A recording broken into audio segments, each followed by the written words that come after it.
tentando dar esse exemplo, que como o Brasil é um país realmente opressor e não esses outros. Olha, eu fiz aqui um monte de piada controversa pra esse monte de muçulmano, esse monte de gente ortodoxa e todo mundo riu gostosamente e ninguém me criticou, ninguém me oprimiu.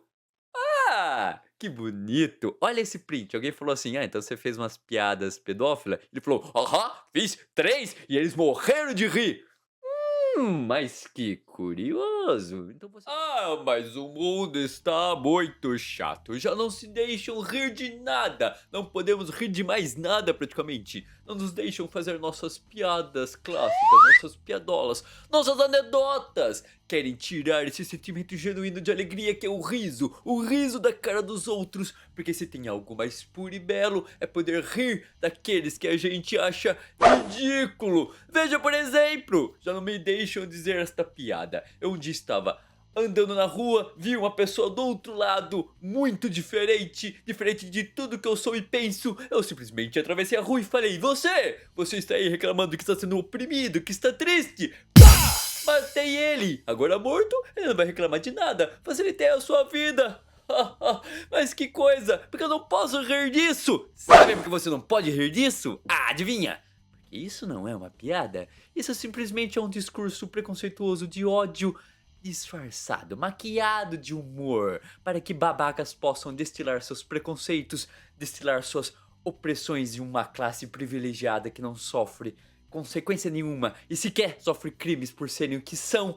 E tem gente que não consegue entender o óbvio. Mas não você! Você está vendo esse canal, você entende o óbvio, assim como este professor, um renomado ninguém, cartunista raposa. E se você quer entender um pouco mais dessa discussão, bom, leia as pessoas que sabem escrever sobre isso. Mas se você quer ver o meu ponto de vista, fica aí que o vídeo de hoje é sobre como fazer humor. Eu acho que eu entendo um pouco disso. Já fui cartunista nessa internet por uns 15 anos. E atualmente eu sou professor, que é algo mais engraçado, tragicômico do que ser docente nesse país.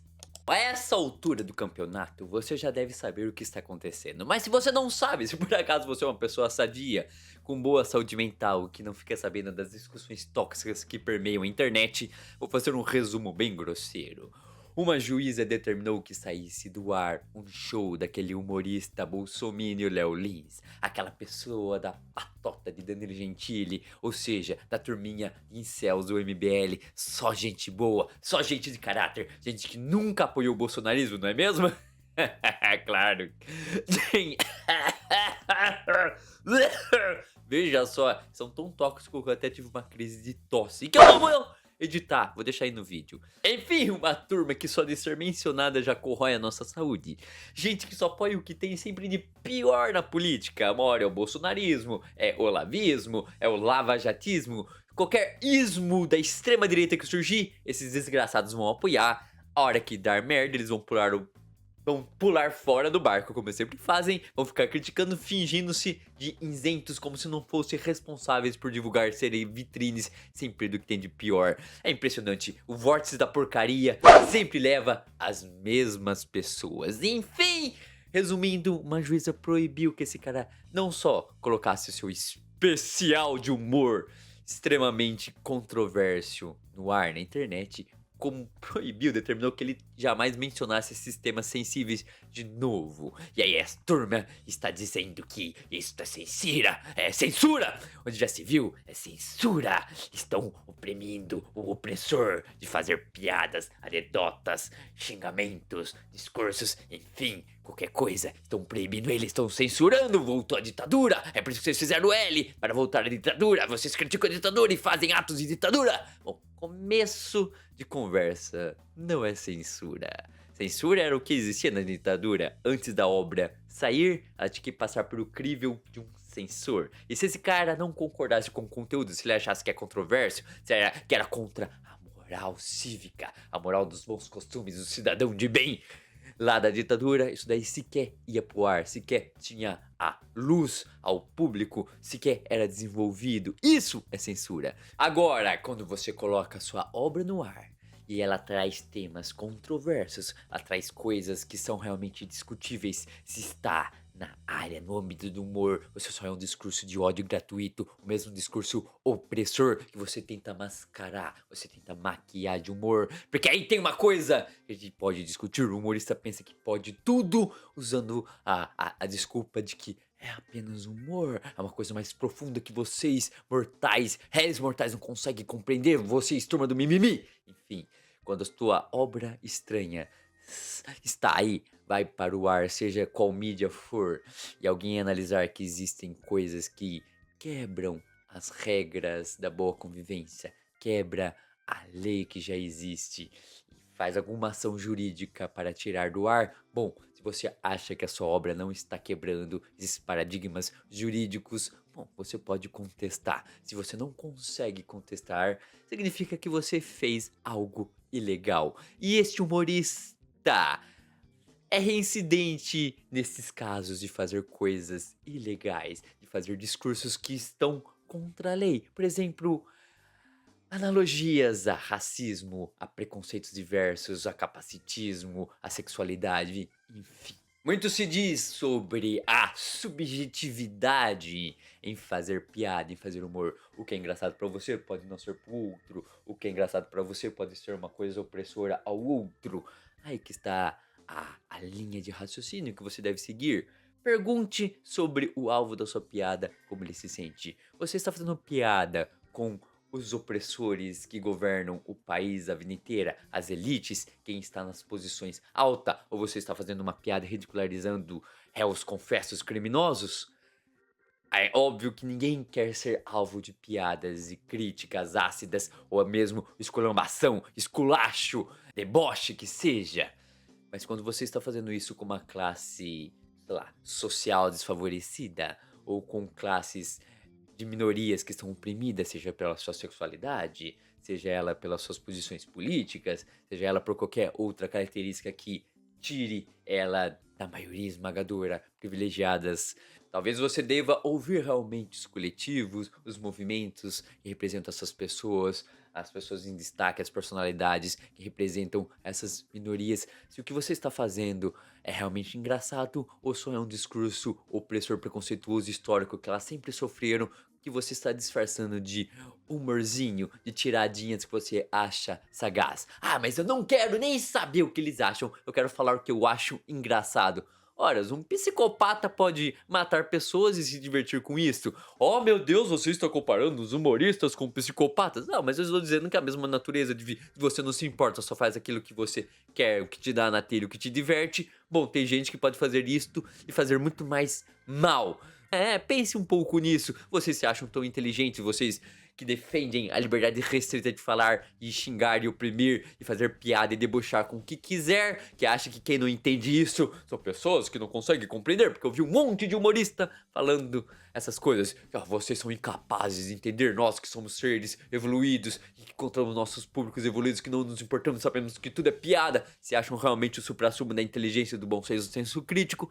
Começa a entender esta linha de raciocínio. Porque você é incapaz de perguntar e ver o outro lado. Ah, mas se eu fizer isto, eu vou ficar me limitando. Eu vou ficar me limitando, eu vou ficar me polindo demais. Né, polindo, eu vou ficar me recortando, me oprimindo minha criatividade. Eu vou ser incapaz, então, de fazer qualquer tipo de outro humor. Não vou conseguir fazer mais piada. Meu Deus! Então você está admitindo que se você tem um pouquinho mais de empatia, você não é um cara engraçado? Então adivinha, meu amigo! Talvez você não devesse ser humorista ou comediante, porque talvez você não seja um cara engraçado. Se a única coisa que te faz é te dar combustível criativo para fazer suas piadas é ser um cara babaca, talvez você seja só isso, um babaca. E o seu público é tão babaca quanto você.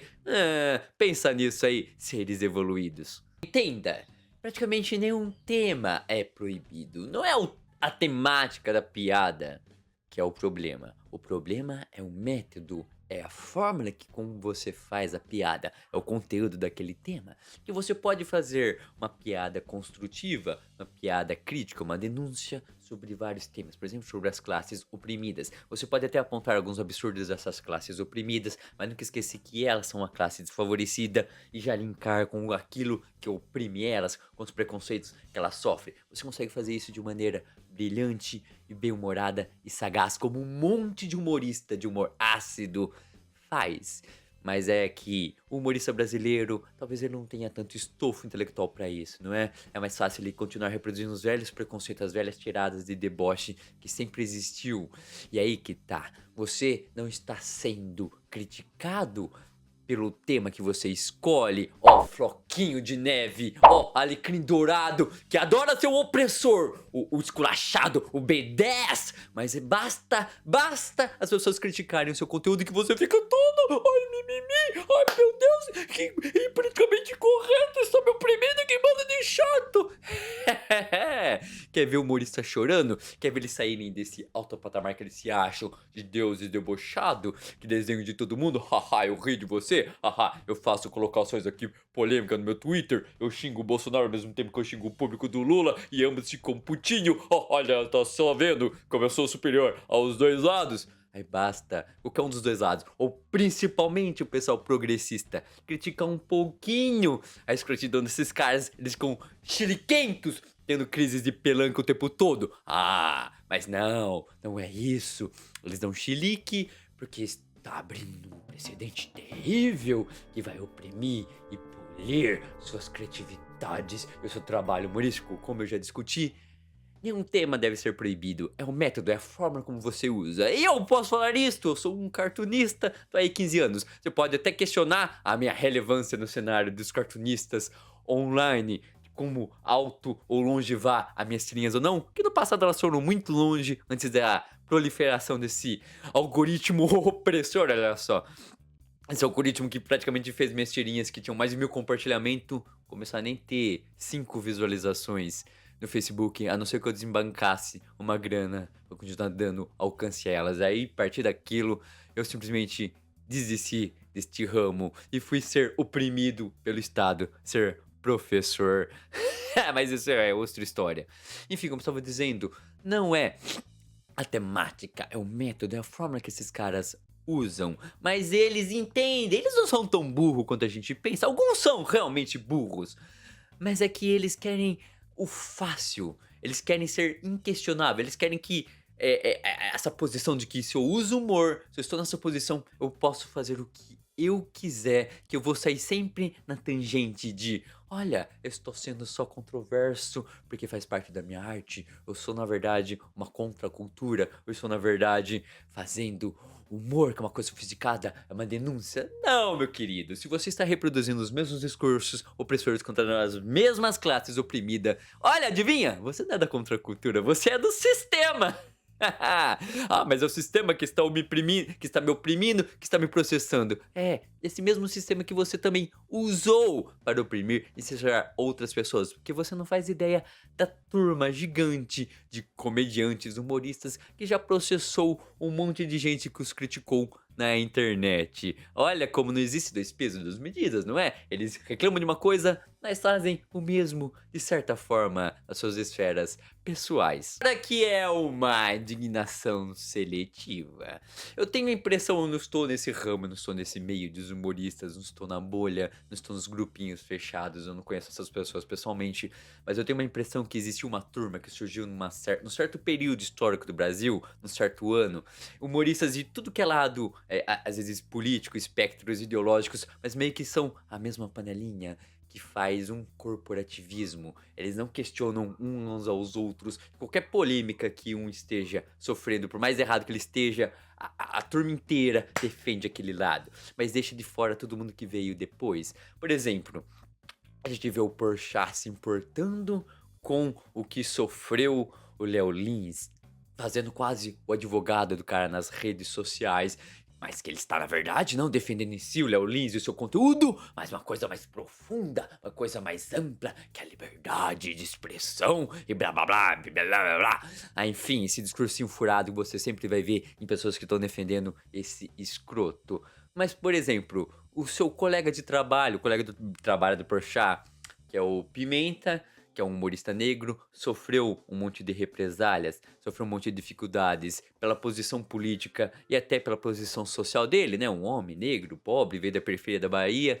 E eu não vi o Porchat fazendo discursos ou bancando advogado em praça pública pra esse cara. Um cara que está surgindo aí no hall da internet da fama, que é o Thiago Santinelli.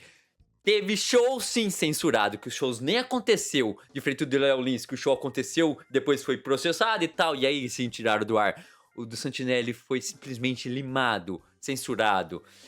O cara foi impedido de fazer shows em várias cidades, principalmente do Sul, né? Sul, gente gloriosa, bolsonarista, lavajatista, enfim. Eu não vou aqui também ficar fazendo preconceito com regiões do Brasil, tem gente maravilhosa no Sul, mas enfim, eu moro no interior de São Paulo, que é um Sul, só que do Sudeste, e eu posso falar, sim, por experiência própria, o quanto é horrível viver em cidades conservadoras e gente branca que se acha melhor que as outras, enfim. Ele teve shows censurados, banidos, ele sequer conseguiu fazer show. E eu não vi nenhum desses humoristas, dessa turminha da panelinha que eu falei que surgiu em um certo ano ali, os primeiros pioneiros, sequer falar alguma coisa sobre o Santinelli, sobre a censura que ele sofreu. Por quê? Será que é um cara de esquerda? Porque o Pimenta é um cara de esquerda? E essa turma que se diz isentão, porque realmente sabe o quanto babaca é o lado da direita, mas na verdade são de direita, são extremistas, eles são bolsonaristas, mas eles percebem o ridículo, a coisa controversa que é fascista ali, ainda mais depois de 8 de janeiro. Então, assim, eles têm uma dor de não poder assumir aquilo. Então eles têm que bater os dois lados. Sempre que eles criticam o Bolsonaro, eles criticam o Lula ao mesmo tempo pra bancar o isentão, porque eles não conseguem criticar o lado que na verdade eles queriam assumir, que são engraçado, né? Quando os caras do outro lado ali, da esquerda, sofrem essas opressões, realmente censura, eles ficam calados. Porchat não falou nada. Porchat que se diz progressista, que faz um monte de programinha pra fazer aquele monte de discursinho bonito e progressista. Mas na hora que um babaca que faz um discurso de ódio, opressor, manipulado como se fosse humorado, aí você tem que correr defender o cara, por quê? Porque ele vem da mesma época que você. É curioso, não é? É curioso a indignação seletiva dessas turmas. Essa coisa controversa, contraditória, que faz a gente acabar realmente questionando se tem realmente ali uma defesa mais ampla de uma certa liberdade de expressão irrestrita que esses caras querem pregar, ou se no caso não é só um corporativismo porque se faz parte da mesma bolha, ou porque se tem preguiça de tentar ser mais sofisticado e doer a cabecinha, estudar e fazer piadas realmente bem feitas e profundas e sagazes, que não recorra a, por exemplo, sempre bater em quem sempre apanhou a vida inteira e que tá cansado disso. E é como eu vi alguns colunistas negros disserem, até pra tacar isso na cara do Porchat, que se diz do lado deles, que é progressista, mas a gente percebe que sempre dá esses deslizes, digamos assim. Eu vi esses caras falando que talvez se o Porchat não fosse um cara privilegiado, rico, branco, se ele realmente apanhasse por ser, sei lá, negro, homossexual, que seja a pessoa que sofre opressão, até às vezes física, ele entenderia que às vezes fazer certas piadas, certos comentários, não é uma questão de liberdade, de ser engraçado. Quer dizer que você pode estar perpetuando sim a continuação da opressão dessa turma e até de morte. É difícil entender, talvez se você também for um homem branco que nem eu, talvez você não consiga entender como certas piadas ditas em certos lugares podem se espalhar e incentivar e formatar atos físicos contra essas pessoas que você só está ridicularizando, mas na verdade não significa que você despreza ela. Claro que não, você pode ridicularizar tanta coisa como eu dei exemplos nesse vídeo, mas você ridiculariza sempre aqueles que já apanham, que já estão por baixo. Quer ver uma hipocrisia disso? Danilo Gentili, o cafetão do Léo Lins, um dia fez piada sobre o holocausto judeu, tomou uma comida de rabo de um monte de entidade hebraica e nunca mais tocou no assunto, falou sobre isso. Ou seja, eu vou bater naqueles que não podem me oprimir financeiramente, mas aqueles que não têm esse poder ainda, aí tá liberado. E outro colega de mesma geração do Danilo Gentili, o Rafinha Bastos, que, meu Deus, se o Fábio Porchat, que é bem assessorado, faz uns deslizes desses, imagine Rafinhas Rafinha Bastos, que vai lá e me faz um show em um monte de país e Oriente Médio, governado por ditaduras opressoras, religiosas, que seja, e falou assim: olha, tentando dar esse exemplo, que como o Brasil é um país realmente opressor e não esses outros. Olha, eu fiz aqui um monte de piada controversa pra esse monte de muçulmano, esse monte de gente ortodoxa, e todo mundo riu gostosamente, e ninguém me criticou, ninguém me oprimiu. Ah, que bonito. Olha esse print. Alguém falou assim: ah, então você fez umas piadas pedófilas? Ele falou: aham, fiz 3 e eles morreram de rir. Mas que curioso. Então você tá me dizendo que o seu humor é muito bem aceito em ditaduras que oprimem mulheres, machistas e que matam gays, e que essas mesmas ditaduras que fazem essas coisas hediondas, mas na verdade acham engraçado de boa rir de pedofilia. E você está aí, dividindo no Twitter, orgulhoso. Ai, meu Deus do céu. Orgulhoso que países detestáveis, sem direitos humanos nenhum, ri de algo horrível, hediondo como pedofilia, e você tá orgulhoso. Queria que o Brasil fosse assim. Ah, meu Deus.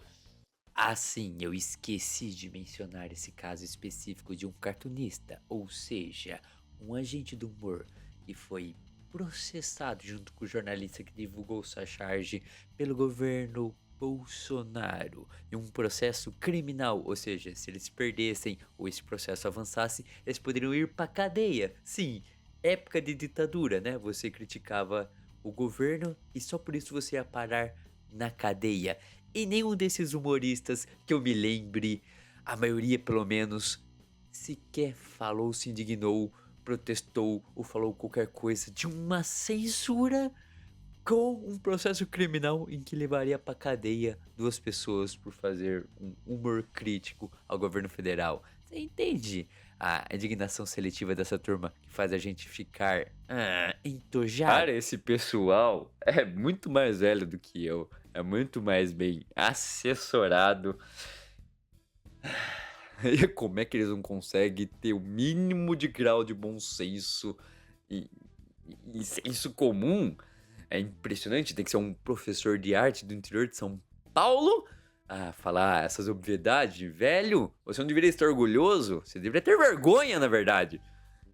Mas enfim, grande problema quando você se destaca e fica famoso num alto patamar venerável é que seu ego e seu narcisismo, ou seja, ele já era grande quando você é um Zé Ninguém. Como eu sou um Zé Ninguém de ego enorme, tão grande quanto o meu nariz e o meu cabelo. Enfim, o problema é, se você já é este ser, e a hora que você consegue os holofotes, fama, dinheiro e um bando de adulador, dificilmente você vai se desconstruir. Você vai reconhecer alguns privilégios que você tem enquanto você está sendo babaca com o outro lado. Aliás, se você está ganhando a vida e ficando famoso exatamente por ser babaca, por que é que você vai mudar? Nenhum processo jurídico vai realmente te fazer mudar. E a gente tá cheio de influencer, eu não vou ficar citando o nome dessa raça imunda aqui na internet, porque o bolsonarismo caiu junto com eles.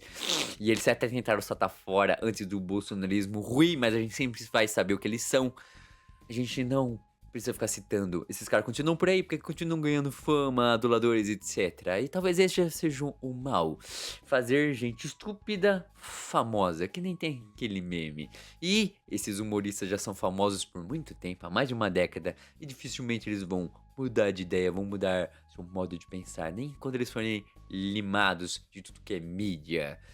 Mas talvez o que a gente precisa fazer é fomentar um bom senso através da educação e que a gente gere humoristas que realmente façam piadas com os opressores, ou se fizer piadas com os oprimidos, que saibam fazer uma construção bem feita, que não bata naquilo que eles sofrem os preconceitos, mas que bata em coisas controversas que existem em tudo que é grupo e que até faça piadas construtivas e que um dia desemboque para aqueles que os oprimem, que você pode fazer essa escalada, começar aqui e ir para aqueles que os oprimem e aí fazer um humor realmente ácido, crítico, construtivo. E sim, existem inúmeros exemplos por aí, vocês podem procurar. Por exemplo, o Greg News, que é extremamente sagaz nisso. Às vezes eles batem nos próprios lados que eles estão, mas eles conseguem fazer de uma maneira assim, sagaz é ácida, que incomoda e consegue ir para aqueles que estão realmente oprimindo este lado, que estão realmente esculachando esse lado, até forçando ele a ser desse jeito em suas até controvérsias,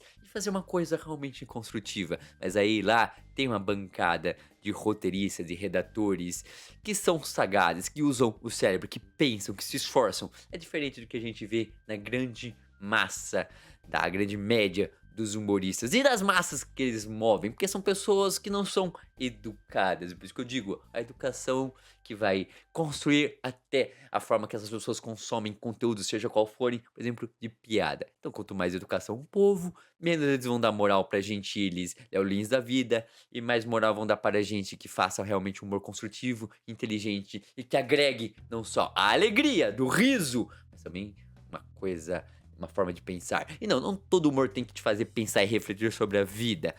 Você pode fazer um humor nonsense e galhofas, mas que não seja ofensivo. Se você não tem a menor noção disso, ou se você nunca viu isso, eu recomendo que você repense aquilo que você consome e te influencia. Eu sou o professor de arte, pertenço a Raposa, um renomado ninguém. E ria, curta, comente, compartilhe para que isto chegue para mais pessoas, que mais pessoas possam se agregar ao lado bonito da história e da forma de se pensar. Não a minha!